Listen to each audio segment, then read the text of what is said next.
so corny. Yo, yo, yo, yo, yo, yo, yo, yo, yo.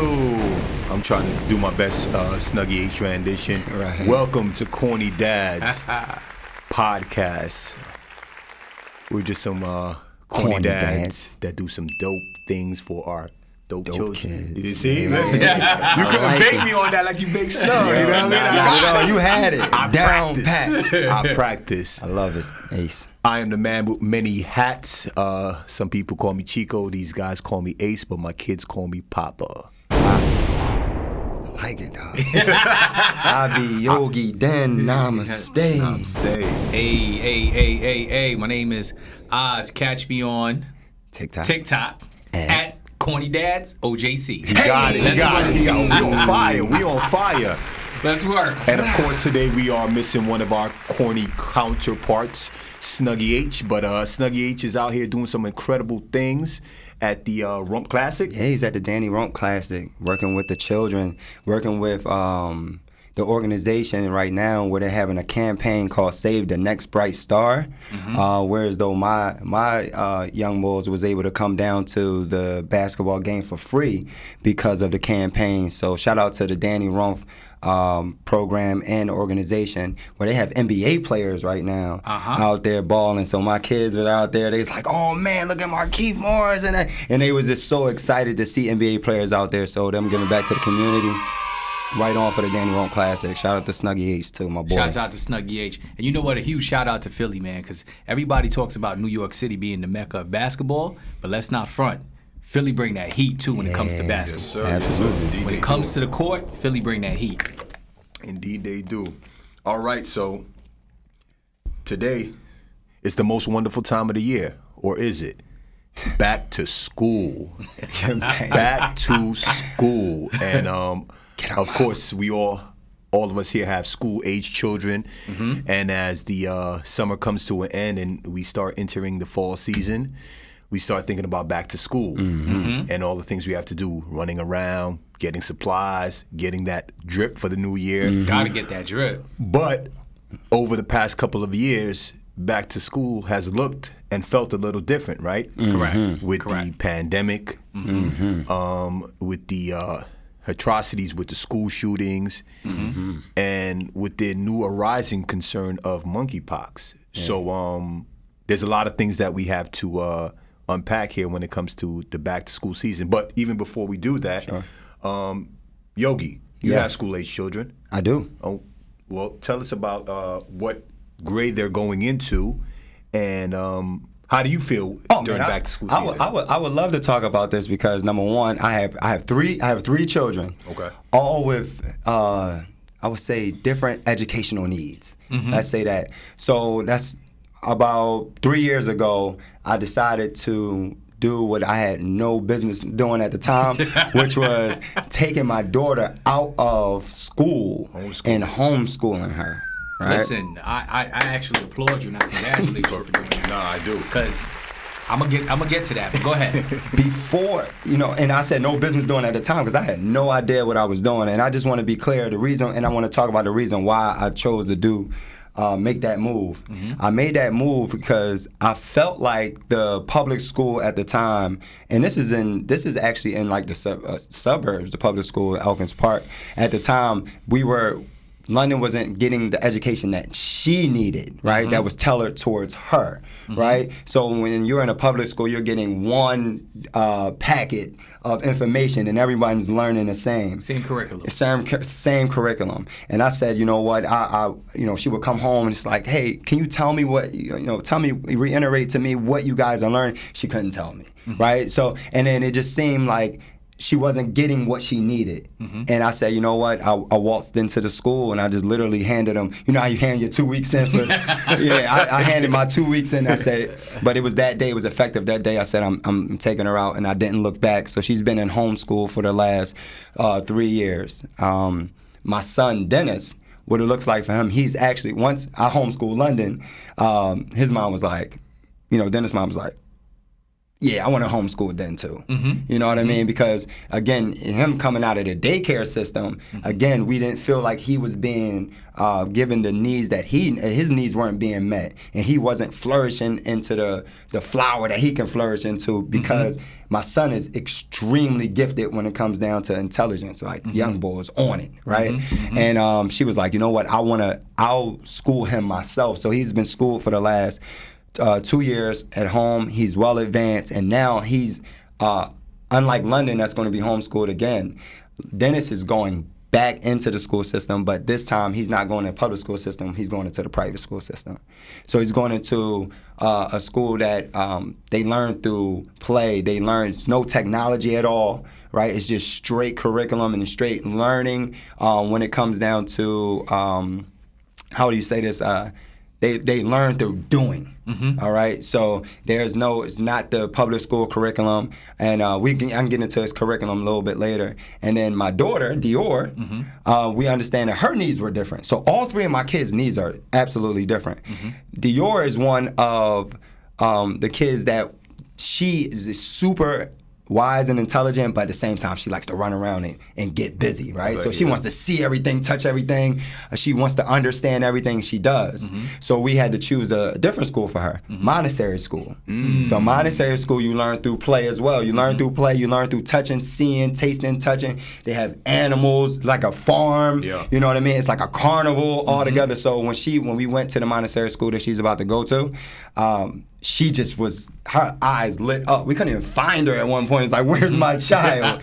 She's she is just making things happen. And a teacher at the time was like, yeah, she belongs here. So, just those three have different needs, and we found out each need of our child and put them in their desired space. That's super dope, and that's you paying attention to detail, because all three of your children have different needs, and they're going to need to be placed in different situations. C, yourself?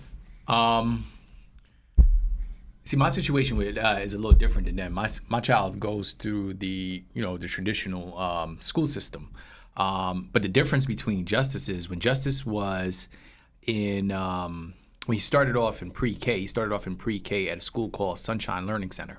And Sunshine Learning Center is the executive director of that learning center is Miss Giovanna Askew. And to be quite honest with you, Justice excelled like immediately. At the age of like 2 or 3, Justice knew all the 50 states, the capitals, and the 2 territories and their capitals. So Justice was I could say, we were blessed to have had the resources in order to find the proper schools, right, that actually met our child's need, right? We didn't necessarily have to take them out of the school system. So Miss Giovanna, Miss Askew, Sunshine Learning Center, anybody that's listening right now, if you're in the Clifton area, North Jersey, and you have a young child, I definitely would recommend that you go to Sunshine Learning Center. Yeah, Sunshine Learning Center. Ms. Giovanna, I ask you, she's a phenomenal executive director. Her staff there is phenomenal, the whole nine. So fast forward after Sunshine, Justice is now in the charter school system, right? Man, the story of how we were even able to get him into the charter school system is nuts, because it's a crazy waiting list, right? So being the dad that I am, right, it was one of those situations where I was up there every single day. Sometimes you gotta do that. Like every day, like coffee, donuts, whatever I needed to do. So that way the people could see me and recognize that at the end of the day is we are a proactive family. Yeah. Indeed. We're not a reactive family. Right? So I think ultimately when you start applying to some of these schools, whether it's private schools, some of these affluent charter schools, right? It's more about they know the child that they're going to get, but they want to know the package, right? What's the package? What's the family? What comes with it? What's tied, right? Yeah.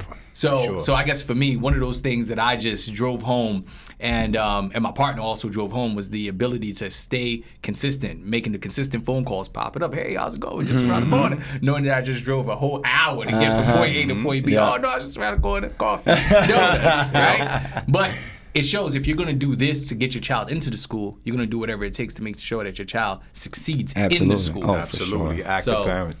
So that's what it is, man. So Ace, You got 2 kids. One, Amir, I see you, Amir. I got to holler at you. We haven't argued in a while. Talk to you. We haven't argued in a while. I need to talk to you. We'll be back sooner than later. So, what are some of your fears or some of your concerns about your child going to school this year? Well, I have now this year. I'm going to have both of my children are going to be school age children. Amir's 11. He's going into 6th grade, junior high school. You know how that was a big transition going from grade school to junior high school. You're not in the same class all day. You're with 7th graders, 8th graders. The public school system that we have in our town is a really good school system. Transitioning from Brooklyn to Jersey, we see that, smaller classrooms, more hands-on, and like you said, we're active parents. We pull up. You know what I mean? The lady at the front desk, she knows us. She knows me on a first name basis. Hey, Mr. Mentor, how you doing? Hey, how you doing today, Sarah? How's everything going? Go Giants, right? Yeah, that was the last name. That was your first name, but we're gonna let that slide. That was for Mentor. Mentor is your last name. No, they call me Mr. Mentor. All right, Let's keep it going. But anyway, so truly and honestly, my daughter going into kindergarten this year, Kindergarten. that is something where she's gonna get on the bus, she's gonna travel on her own. She's excited about it, but I am definitely getting the jitters about that. Her just going on her journey to independence now, doing her own thing, and being a student. And there's a lot of things that go through my mind. I like to be able to see, touch, and feel my children. And now that they're, I'm releasing them out into this world to get this education and to bring me back riches, because they always say, release your children out into the world and let them bring you back riches. It comes with a bit of anxiety. Speaking of anxiety, dude, I was a helicopter dad. I refused to let Justice get on the bus. Yeah, I wouldn't. What is a helicopter dad? I mean, he's taking them from wherever. Yeah, I'm like on it. I'm like hovering over everything. Like, nah, I wasn't okay with him taking I'm following the bus the first day of school. No, bro. I wasn't okay with him taking the bus because I'm one of those people that I don't want. Like, sorry's not gonna cut it for me, right? I'm sorry, it's just not gonna. Not with my family. Like, right. Sorry just doesn't cut it. So I prefer to just take the onus on myself. I'll do the running just so there's no miscommunications. There's no I'm sorry's. I prefer that. However, I've just now have grown into the space where I'm like, all right. I just now started growing into the space where it's okay. He's 11 now, so he wants a little bit of independence. Yeah. Right. But before then, nah. I was about to ask that. Well, I remember you talking about kindergarten. I remember dropping London off to kindergarten. I took her, and when she let go of my hand, I couldn't even hold it together, man. Yeah. I literally started crying. I got in the car, I was crying, and she was, "Hey, all right, Dad, I'm leaving," and I'm just like, no, and I think it just represented something like, yo, you're really about to go off and do your own thing now. Absolutely. And then I just started looking 18 years later, 19 years later, and I was like, oh my God, I started to go through that. But just to answer, I want to talk about the fears. You asked him about the fears, right? Yeah. So, we talked about, and you just talked about school shootings and the things that's going on in our schools right now that are terrifying. And I just want to say, look, you just think about the school around the corner. My godson just went to a school that's around the corner from where I live right now. And when we look at it, we like, okay, school shootings, we see it going down, but that happens like, periodic. The stuff that's happening in these schools around the corner from us is happening every day. It's happening. This stuff is happening every day. I'm talking about it's kids that get killed in schools in our area.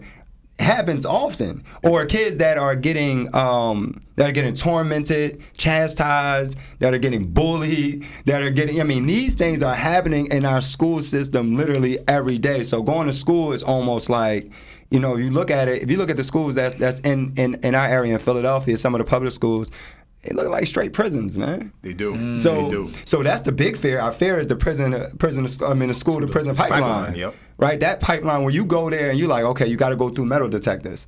or you seeing the barbed wires around a school, or you seeing a recess outside gated in. It looks like the yard. It looks exactly like the yard. Right? And these kids are going to the lunch table. You're looking at the lunchroom, and their lunch tables look like the lunch tables in the yard in prison. Right. They do. So we like, okay, we see these things happening, these isolated things that's happening, and they're horrible. They're terrible. But then we like on a day to day, we're in survival. You know, these kids that are going to schools in the public system are in survival every single day, just trying to fend for their lives. You know, and I went to another school. I'm not going to name the school, but where I was there and we were doing a program, and the kids are like, yo, they have gangs and they got the gangs in school. Like, you have to be affiliated with a gang in school so that way you're not you have somebody that you're associated with. So if you have any trouble, you can have someone, a group to go to that can defend you. What does that sound like? That's a gang. Prison. Yep. Yeah. Prison. Right. And some of these kids, and then we look at the attendance rate, and we say these kids aren't going to school. Why you think they're not going to school? Yep. Right. So it's so many different issues that we have within our public school systems, and even the school systems in our major cities that needs to be represented. Look, it needs to be attended to. So so the fair, when you talk about fair, that's the reason why London wouldn't go to a high school in our area. We have to send her somewhere else, and she's an extremely creative kid, and she's in the arts, and she dances, she sings, she writes, she reads, she talks so articulately. This girl can talk. I'm saying, she's talking like a college kid. That's you understand dope, what I'm saying? So. We gotta have to put her where she can flourish. No, indeed, I would agree. And you know what? One thing that I definitely want to say, I definitely want to make sure that this goes on the record. Our hearts go out to these families and these mass shootings. You send your child to school to get an education, and you expect from them to come back home educated. You expect them for them to come back home better than you sent them. Indeed. So it doesn't matter where you are, whether you're in an urban environment or you're in a suburban environment. The truth is, our hearts definitely go out to the victims of these mass shootings, to the parents that are still dealing with the loss of their children. Oh my God! Even just saying that is crazy. So, but like you said, it is going. While it's not mass shootings going down in our communities, we do have issues. We do have real situations that are happening in our public school systems that need to be addressed. Absolutely. Indeed. So, with that being said, like, the starting of the new school year, and we have all of these thoughts going through our minds as far as mass shootings, bullying, things of that nature. How do you prepare yourself mentally, and just the process of preparing yourself and your children for the school year? Like, what are some of the things that you do? What are your thoughts that go through your mind? Listen, I think the first thing that goes through my mind when sending my son out into the world is making sure that he puts on his armor every day, right? Absolutely. So me and Justice, we have a routine that we do every morning. You get up, you say your prayers, you make your deposits of push-ups, right? Sit-ups, right? Make sure you put health first, and then you eat, and then we go on our merry way. So I think the first thing that comes to mind, right, is as a parent, we pray for our children. I think I am who I am, and I'm as far as I am right now in life, right? Because of the prayers of my grandmother, the prayers of my mom, the prayers of my dad, right, that have covered me, right? And ultimately now I think we're at an age and we're at a space, right, where we are providing that same ritual, right, to our children, so that way they know it as well, right? So that's the first thing for me, right, which is God first, right? Universe, whatever you want to call it, right? Put that first, spirituality first. And then the next is, you live in that faith, you live in that belief. You explain to your children, at least I do. I explain to Justice, like, yo, what's required of him? Because there are certain things that I know that I wouldn't accept, but I would tell him to accept it, right? To allow it to just be, right? Because I prefer you come home rather than getting a phone call that something went wrong, right? And then just establishing that. And then I think the third part is just establishing yourself in the school. You have to be an engaged parent. Yep. As I started my career off in education, right? So I got to meet a lot of teachers and a lot of students, and I got to meet some really great educators, right? I'm talking about from principals on down, right? And then I've got to meet some that weren't really that good. And the way that they treat your children is based on your interaction. Absolutely. 100%. Absolutely. So 100%. so even the worst of the people that I've met, they're basing it on what's going to happen. Yeah. What's the worst that could happen? Who's coming? Who's coming? Who's coming? I agree. Same thing go within sports and everything else. Like if you're not an active parent, you're going to end up finding out your son has a concussion later on in life instead of you being there being like, oh, no, don't put him in there again. You feel me? So same thing like I've noticed with education. With education, you get the best out of your educators, right? The more you are present, the more that you show that you are engaged with your child's learning development, educational development. Absolutely. I would share the same sentiments, bro. And then also, with the prayer, that piece, right? So, we're heavy into meditation, heavy into yoga in our household, heavy into protecting ourselves energetically in our home. And that's one of the things that we teach our children from the rip. We just want them to understand that a lot of what happens outside of you happens inside first. So you want to protect yourself first. You want to see what the thoughts that you have going on inside of your brain. You want to pay attention to those thoughts and the frequencies that you're sending out to the world, right? So we want them to get that first and foremost, to absolutely pray and actually protect themselves before they go out into the world. And I think just us letting them know that we're here.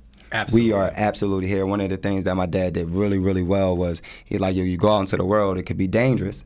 And you protect yourself, but also know that if anything's to happen, I'll be here. You know what I mean? I'll be here for you.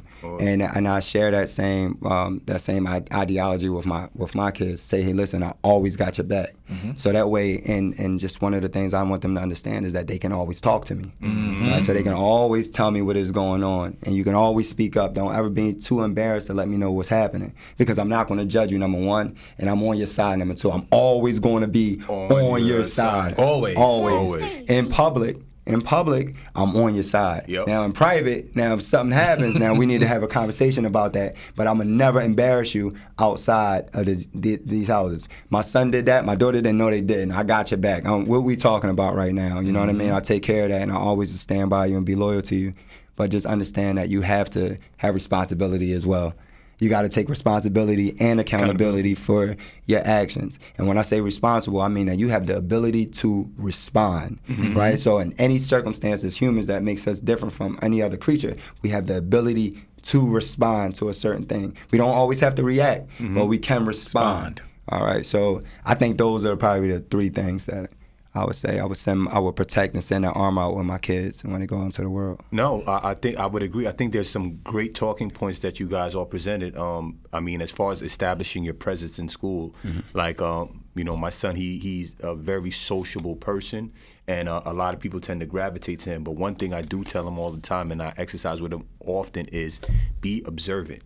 Be observant of your surroundings. Be observant of the people around you. Be observant of your thoughts. Because that in itself is like a mechanism to protect yourself. Sure. Because when you see something coming or see something on the threshold, you can know how to deal with the situation. You know what I mean? And another point with C, what he said, establish yourself as a parent, as a presence in the school. Let administration know who you are, who you're here for, who your child is, so that they understand that, okay, he or she has a support system at home, and they're not gonna expect nothing but the best. There was a situation one time with my son where something transpired in school. A child was called a name. He was in the collective group of children. Now, in my son's school at the time, there weren't too many children of color in his school, so he was single-handedly pulled to the office. You express communication. Talk to me. Tell me everything that's going on. He came from school. I asked about the situation. What happened? He told me that everyone was pulled into principal's office, but he specifically was pulled in and really spoken to and trying to dig information out of him. I had to make a call to the principal.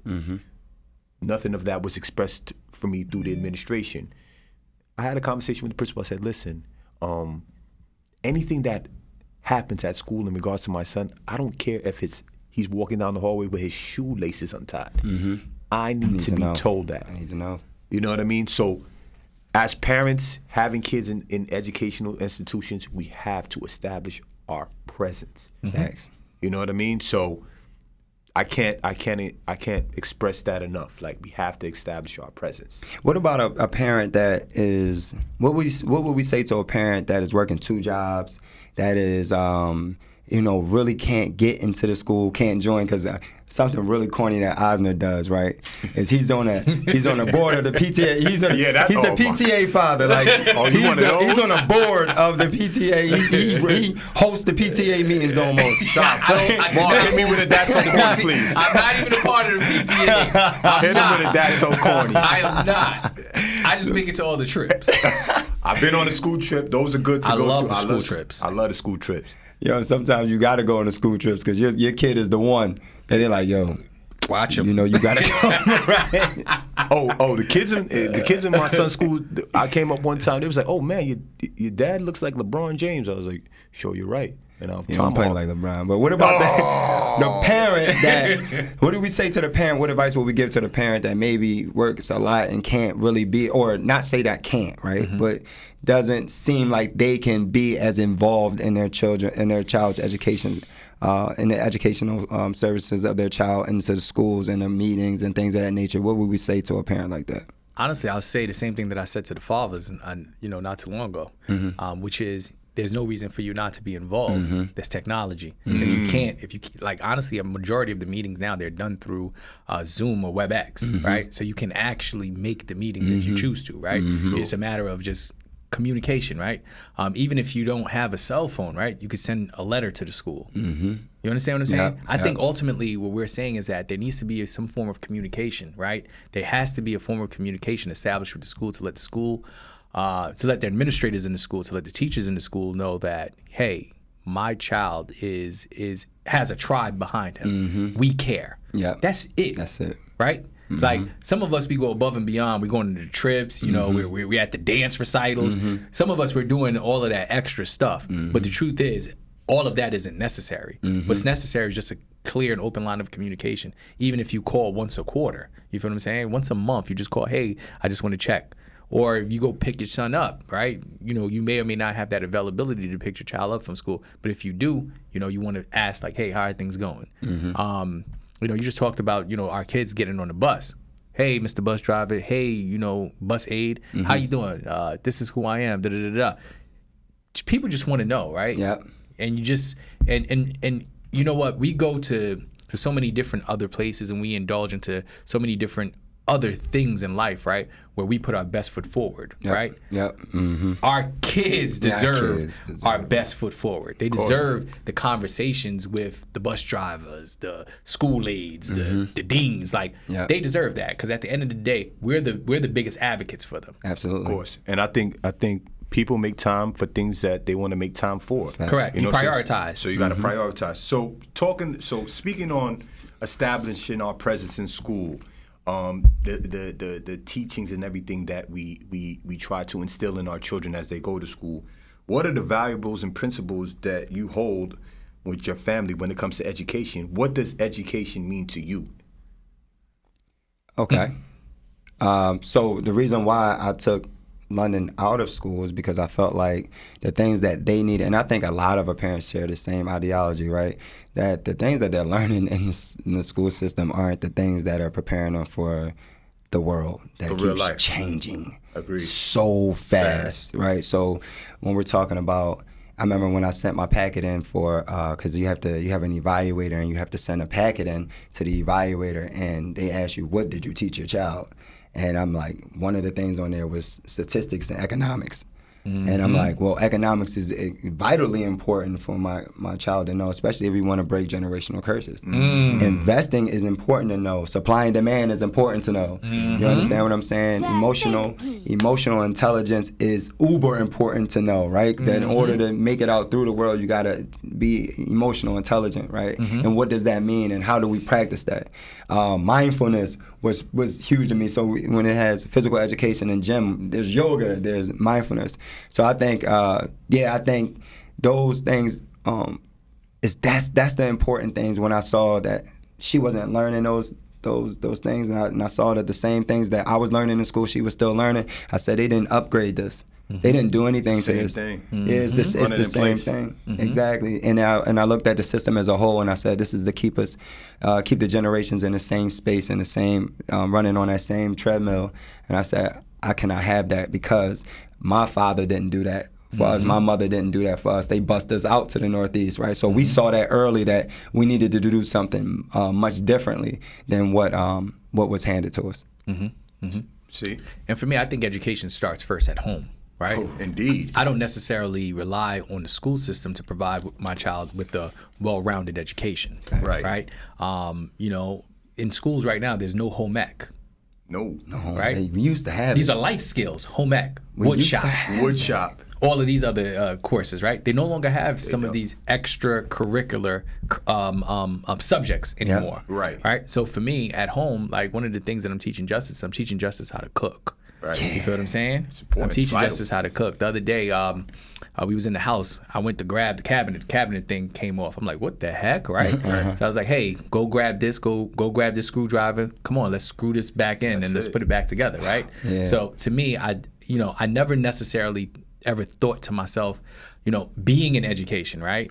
Starting my career off in education, I was clear, like education, that there's a certain curriculum that you have to follow. And what the school system, my belief is, what the school system provides to you, it provides you with discipline, and it provides you with a base. Yep. With a foundation. Structure and discipline. Yeah. Yes, it provides you with a foundation. Now everything else around it is supposed to foster that foundation, right? And what we do, like I love going to museums. I love going to the museum, right? To me, that I don't need the school to take my child to a museum. I enjoy going to museums, so we're gonna go to a museum. And I just want to be very clear: most museums cost like maybe $2 to $5. Some of them free. You can some just of walk them right are in. free, right? Some of them are free. Like I love going to exhibits. I love going to the aquarium. So there's certain things that I personally enjoy doing, right? Which ultimately translate into an educational opportunity for my child, right? But ultimately, to answer your question, what do I expect from the school? I really expect the school to provide my child with a base, with a foundation, and everything else around. Like him being able to to come to these sessions with us, right? Sit back there and really understand what the engineering is doing, right? Sit in some of our meetings. We meet every Thursday, and he's a part of those meetings, understanding how a business is ran from the ground up. Those, to me, are some of the fundamental. Yeah, that's the fundamental. Fundamental and vital educational opportunities that our counterparts are receiving, whether they're receiving it consciously or subconsciously. Right. They get to hear somebody on the phone talking about, hey, this and this and this is happening, right? Yeah. But now we're bringing our children directly into the fold. Absolutely. Like, this is what it looks like. Absolutely. You feel what I'm saying? And we're giving them an opportunity to learn at a much younger age. Like some of the things that I've learned now, like I've said this, at my age, I'm not going to say my age, but at my age, right, I want my son at his age to know everything that I know at my age. Right. Because at his age, if he knows everything that I know at my age, Lord knows what he's going to be at my age. Yeah. Right? Yes. So that's the name of the game. It's generational sport. Yeah. Of course. And to break generational curses. Stand on our shoulders and to break generational curses. We grew up in apartment buildings. Yeah. He doesn't. Yep. That's important. I don't know how to swim. He does. What about vacation? Oh, man. I never went on a vacation. Just so you guys know, I grew up in Brooklyn, New York. Our vacations was Coney Island. Coney Island. How far was Coney Island? Maybe 5 miles away. Probably walk the coast.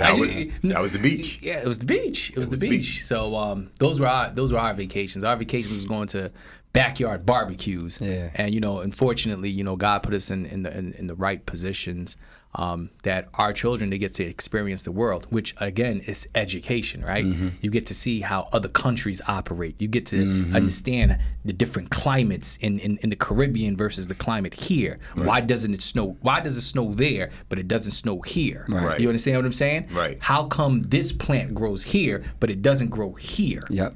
So again, or like life experiences. Of course. That's the education. That's the No, biggest, that is biggest definitely education. important. I think I would agree in that sense that children going to school just lays the foundations. What's your ABCs, 1, 2, 3s?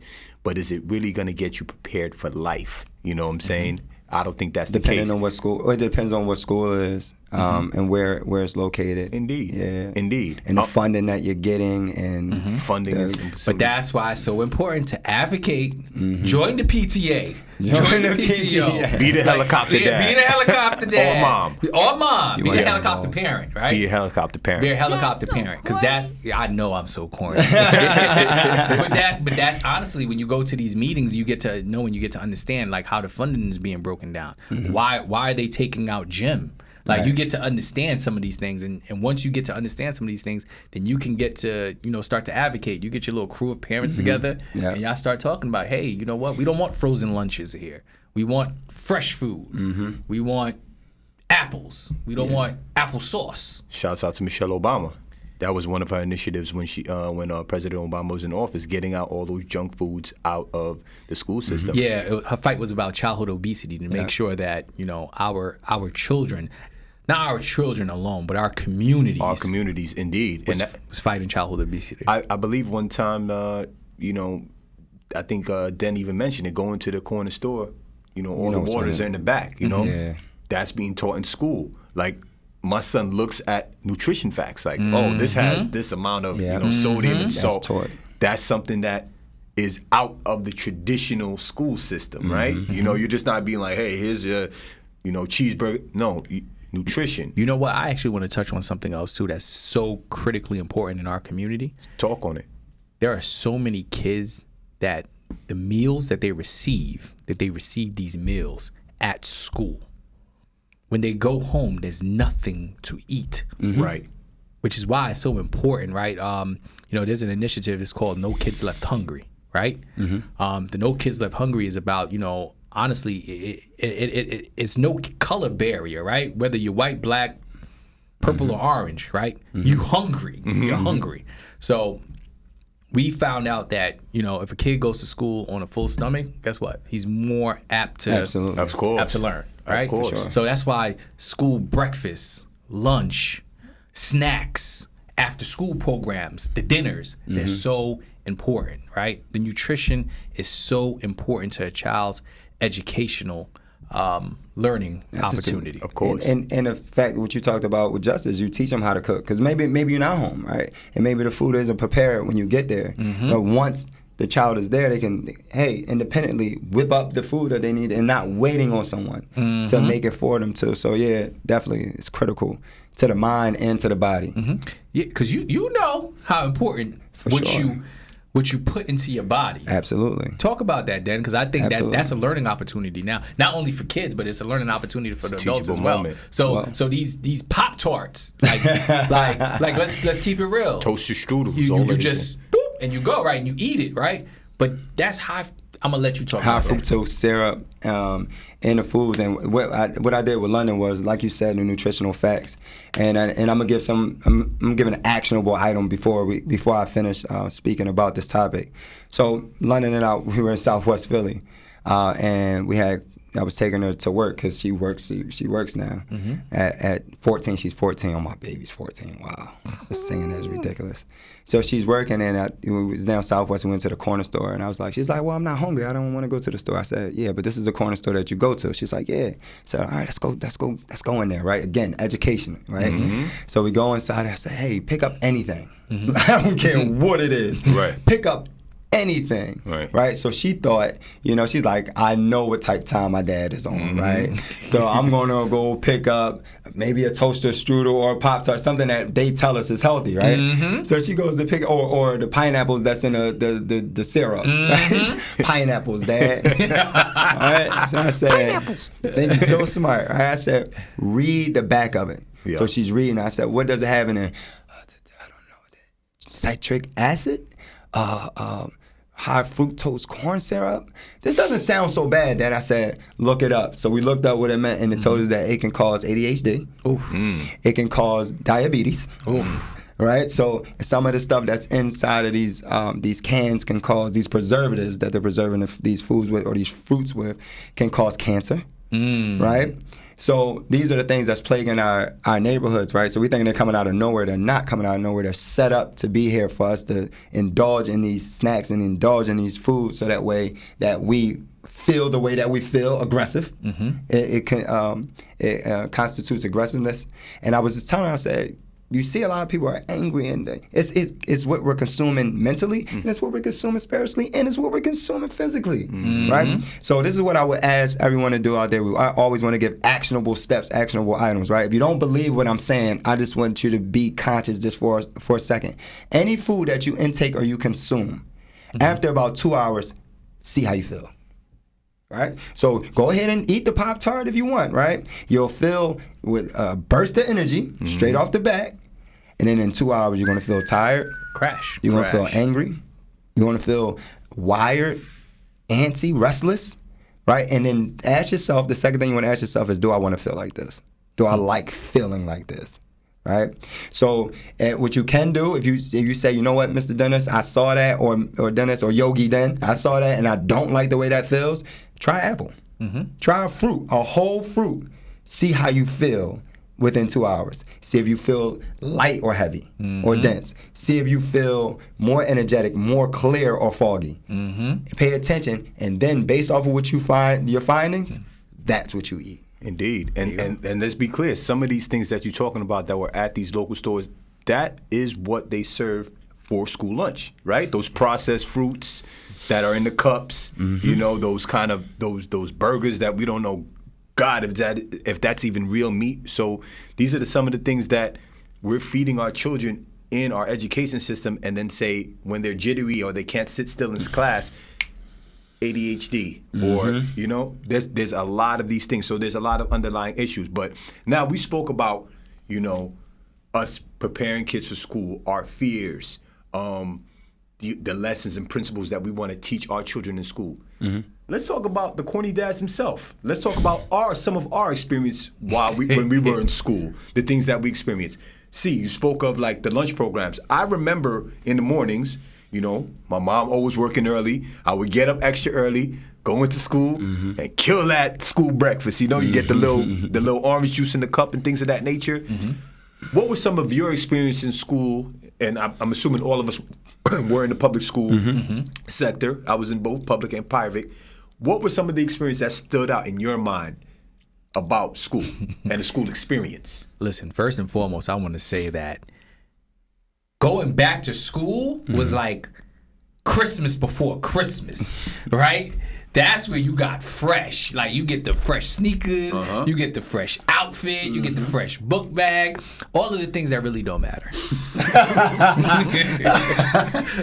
All of the stuff that really don't matter, right? Right. But nonetheless, it makes you feel good. Because I do believe that in order for you to be the best you that you could possibly be, you have to feel good about yourself. When you look good, you feel good. When you look good, you feel good. Okay. So it does matter. In a sense, it does matter. But growing up in Brooklyn, New York, going to school to me was traumatic. Right? Let's break it down. Right? It was traumatic. So from elementary school, it was probably the most beautiful thing that you could possibly think of. Innocence. Right? It was innocent. It was cool. But once you start hitting the 5th grade, that's when you really start understanding about gangs. And in New York, there was real gangs. You had the Bloods, you had the Crips, you had the Latin Kings, you had Deceps. Deceps. Listen, we grew up in an area that was real. So going into middle school, that's when the trauma starts, right? So the area that I'm from, was the area that I'm from and the school that I went to, they were two different areas, right? They rep two different colors, right? So going to school every day, you had knots in your stomach as to what was going to happen. So when you talk about the school to prison pipeline, you talk about gangs in the schools. Oh, it's been happening. It's been like happening. 30 years. Like I could talk about 30 years. I could only imagine how far back it goes, right? Wow. So, I remember one day, me and a friend of mine, you know the saying, yo, those sneaks are nice. Oh, Them sneaks man. are nice. You already know what type. What size are those? What size are those? Now you gotta make an executive decision. You gotta make a decision. Listen, you gotta make a life. That situation. Listen, it's life for life, but at It's that life for age, life. it's life for death, right? It's like, because if you don't come back home with these shoes, it's death at home, right? So you got to make a decision of two bad situations, right? So we all heard, yo, what size are those, right? What size are those? And I'll never forget, me and my boy Stefan, we went to. We did private school. We did, that's where Our Lady of Refuge right there on Forster. So that's where we went. We did our first communion. Confirmation. So, first communion, confirmation, all of that stuff, right? Catholicism. Our Caribbean culture, what we get is we get like nice gold chains, gold rings, the whole nine, right? So this is after communion. On our way coming home from school, we just had a communion. Like, we're supposed to be holy. We're supposed to be blessed. And protected. Man, coming home from school, somebody popped our chain, man. Sounds about right. No. And not a kid. Like an adult. Yep. Came through and popped our chain, man. It's paid in full. And it happened so fast. Here now we both stood there. Like, you got to understand, we have to be like, no exaggeration, maybe like 11, 12, my son's age. We both stared at each other like, yo, what just happened? Because he literally walked past us, snatched the chains, and kept walking. So we were both like, yo, what just happened? And it's to a point where we was like, run! And we started running. Wow. Like, you know what I'm saying? But how was school to me? Getting to school was traumatic. It was a traumatic situation. Being in school, because now you have to deal with the neighborhood and the color beefs, that was real. But I will say this, I had some great teachers. Miss Bamir, how you doing? Miss Kovaleva, how you doing? Mr. Snyder, how you doing? Mr. Kevorkian, how you doing? Miss Webster, like, these are all teachers we're talking about years later that I remember them because they imprinted. You feel what I'm saying? Absolutely. You remember in their names. I know their names. Would they remember yours? Absolutely. Would they say Oscar Charles, the greatest student ever had? No, they'll say he was very inquisitive. Inquisitive. I was Amir. That's why I love Amir so much. Right. I was Amir because I had all the questions. And you go against the grain. And I've always been known to go against the wave. Yeah. I don't ride the wave. So how, can I ask you a question about how did your, I like that, yeah, I like that a lot. How did that experience change or shape your perspective on the world as you saw it? It just let me know that the world's cold out here. It's a cold world. It's a cold world, and to protect yourself at all costs, and to protect the people that you love. Got you. Right? And from an educational perspective, it let me know from an educational perspective that you have to look at education from a holistic perspective, right? Right. So when you're looking at the student, right, whether it's male, female, adult, or young person, you have to look at it from the holistic perspective as to everything from what are you eating? What does your community look like? What's your economic status? Because guess what? If you're going home, to a parent who's down and out, they just lost their job, that creates an environment for you, right? Yep. So, when I got into education, I've always looked at it from a holistic perspective, not just the student and the grade. It's an ecosystem. We looked at their entire ecosystem and tried to do our best to help support that ecosystem in order to help, in order to help foster the best student possible. Absolutely. What's some of your experiences, then? Something that stood out in your mind that was not taught in the classroom, that was not taught in the textbooks? Because she emphasized that, like, him going to school, going through that traumatic, knowing the gangs, it's kind of like everything, right? It's kind of like knowing, okay, what's their ideology and what's this group's ideology. And these are lessons that you're being taught without even knowing that you're being taught. But guess what? Somebody's understanding the difference between trading at that age. I'm learning about gang culture, what I can and can't do, what signs I could put up, what signs, what gestures I can make with my hands, right. What Survival. clothes I could wear, how I could wear my hat, right? That ain't nothing but survival. Survival. Guess tactics. what? Somebody's learning how to trade at that age. Absolutely. Somebody. There's a child at my age at that time when I'm going through all that. They're learning numbers. They're watching the stock, right? Mm-hmm. They're learning something totally different. So there we go. So when we start talking about like, the difference in economics, right? And environment. How I'm trying to survive and you thriving. Like, Exactly. you understand what I'm saying? Exactly. How are we equal, right? How are we equal? Man, Yo, but listen. the great part about that is Justice don't know about that. He doesn't. Right? Because you said, not on my watch. He doesn't. Would that ever happen? And for you too. You know, for all of us. For all of us, yeah. For all of us. But in school for me it was fun. I had a lot of fun. I'm gonna tell you why. Because I'm gonna tell you why. All right, so that's just be honest. Your physical attraction gets you a lot of places, right? Indeed, yeah. Right? Of It course. gets it. That's just. I don't care what you say. It happens. You know, whatever the case is. So when I was everybody knew me in my hood. I played all the sports. I did everything, right? Yeah. And I was pretty popular in my hood. Mm-hmm. However, I went to Mayfair in the Northeast. Back then, it was just like almost all white school, right? And you had to be on a list to go. So I was on a list, and then my brother went up first. My sister then went up, and I was like last to come.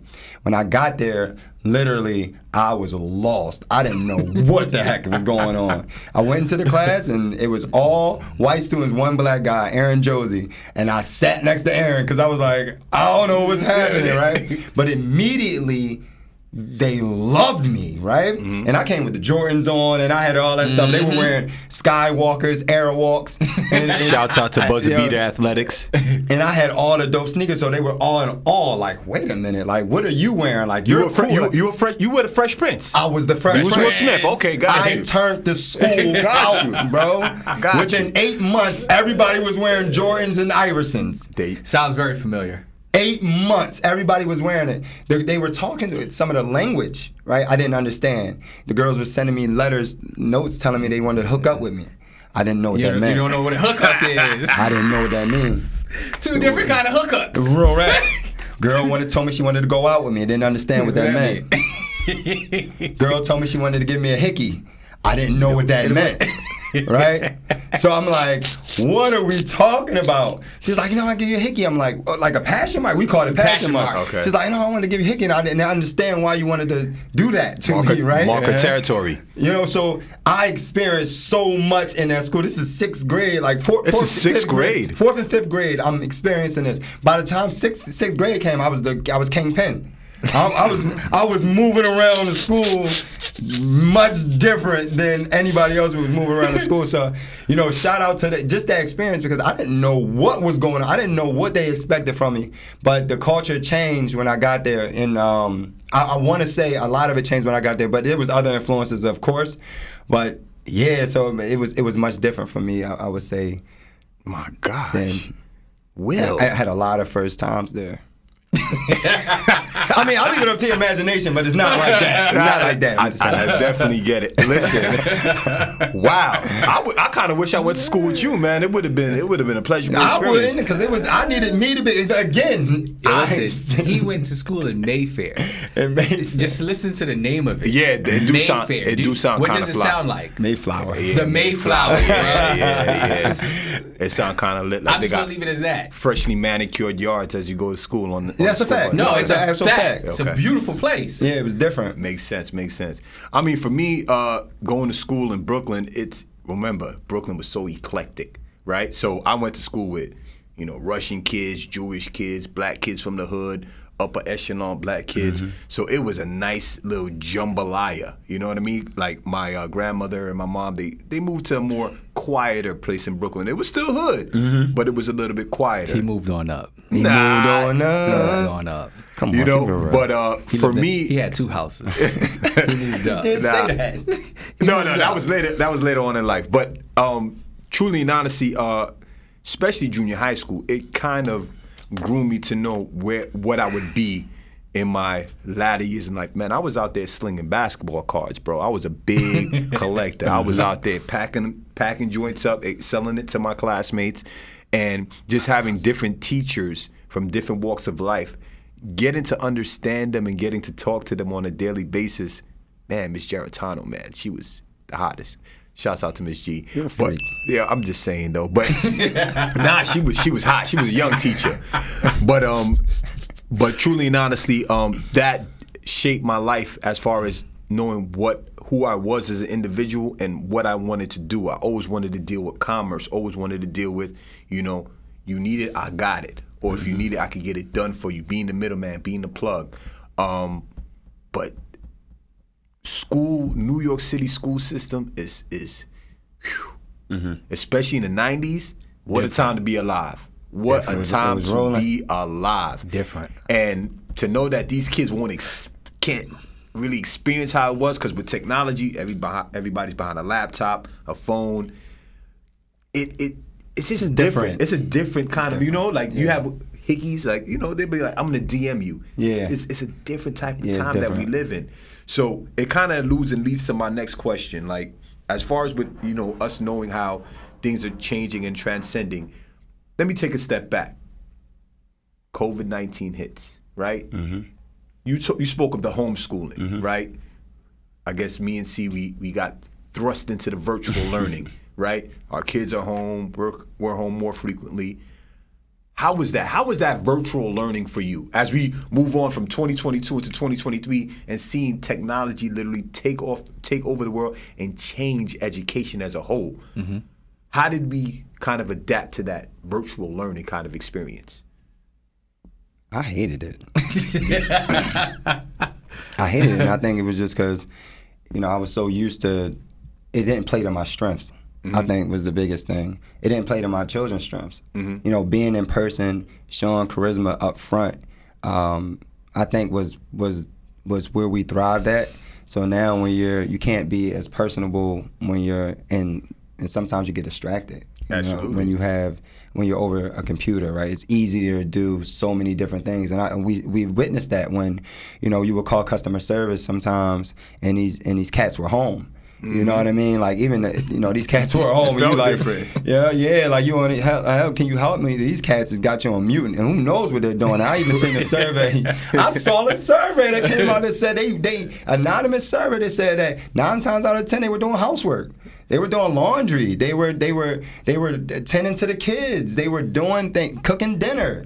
Then put it on mute, and you think they're tending to your issue or your problem. They're not. I did the same thing on Thursday. I was cooking dinner with y'all. So. Guilty. Is what I'm saying. But you can see. But if you're around in that surroundings in that environment, if you see something not, of course, when you're out and you're at the office and you don't see your child doing what they're doing or paying attention to what they're doing or observing them, then of course it's out of sight, out of mind. But if I'm on a call and I see Dior climbing up the steps, then hold on 1 second, I'm going to tend to your needs. Get the heck off the steps. You know what I mean? Right. I'm doing that.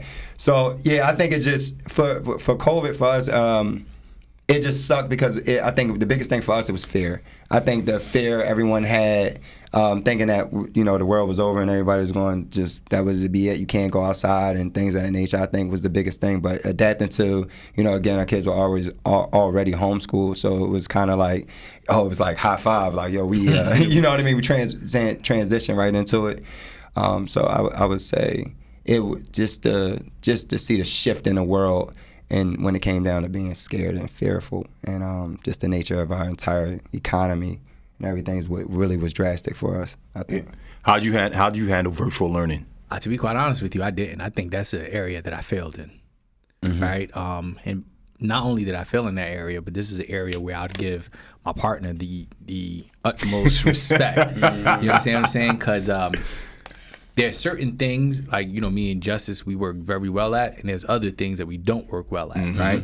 Like, I used to be a tutor, so I understand how it's supposed to go. The irony, right? So now I have to. irony. So now I have to, work with my child, and the truth is, we butted heads a lot on that, and that's where she basically came in and she ran the rock. You feel me? She ran the rock, but I do believe that even with her coming in and her being able to run the rock and get us into the end zone, I believe that we didn't win the game. Right?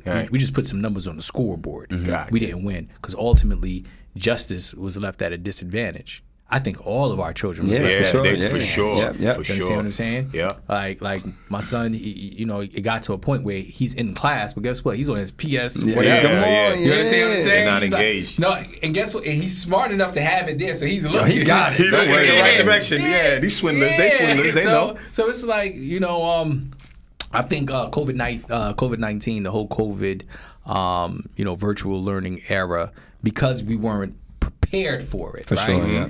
I think we actually failed our children. Nah, for sure. Right now, I think I think we'll be better prepared. Oh, yeah. Like with this whole monkeypox situation happening, if they decide to shut down, I think we prepared now because we're like, all right, We've been here before. Well, I don't Yeah. think we failed. I just think it was different. It was something new, and at the end of the day, yeah, we failed. I definitely We failed, Well, bro. it depends how you define fail, right? We define failure by our children weren't getting the educational value from the school system that we're paying into.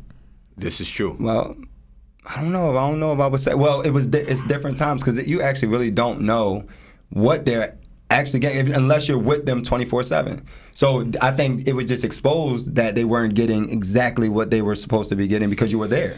I don't think it's about exposure, Dan. I think ultimately, right, being in the classroom, and I think you or Ace just talked about it, right? That opportunity to be charismatic, that energy, that exchange of energy, that wasn't happening. It couldn't happen over the internet. Over the Right? And also in school, I was again, think about it. Think about if we were painting a picture, you're thinking about the teacher in the front, and what the picture that we're painting is that our kids are like this.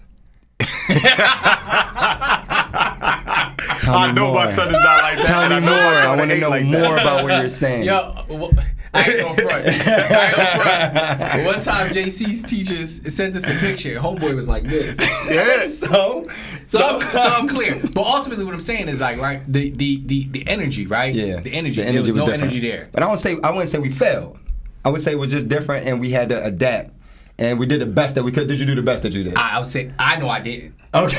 I know I didn't. In that I case, take then full that way- responsibility. then there you go, I yeah, said yeah. I know I didn't. Okay. Listen, I know I I give all the glory to my partner for making sure that JC was good during that time period. got you. And then I'll come down like, hey, I heard you missing this assignment. Yeah. I like the enforcer. Yeah, like I heard you missing this. Like, What's going on? You're here all day. You're not doing anything. Like, and that's how I come down. But she's the person that was literally there, like, hey, come on, Justice, read this, explain it to me. That wasn't who I was. I got you, I just came understood. down like, yo, I got you. I was the grump. That was me. But I had high levels of anxiety. Like dealing with my son, like he is a cancer. So it's like if Sarah had 4 apples, she was like, it was one of those. But why? Why is it in the wagon? Why is it in the truck? And it's like, oh dog, you killing me right now. So definitely was unprepared, and I failed miserably at it. And just, I'm not a real tech savvy guy. Coming into Why is it in the wagon? Why is it in the wagon? Yo, it's like that. And it's different. I think one thing we have to understand about this generation that's coming up, they are going to challenge. They are going to challenge everything. I love it. Everything. And we have to accept it. We have to accept it. But listen, all in all, back to school is going to be a different time we're entering right now. But if you stay ready, you never have to get ready. Absolutely. All right. There's a lot of great things we want to talk about. Corny Dads. First of all, shout out to Buzzer Beater Athletics. Buzzer Beater Athletics. That's All right. sponsor. And guys, always stay corny. Stay corny. Say corny. Happy new school year. Oh yeah, it's lit. That's so corny.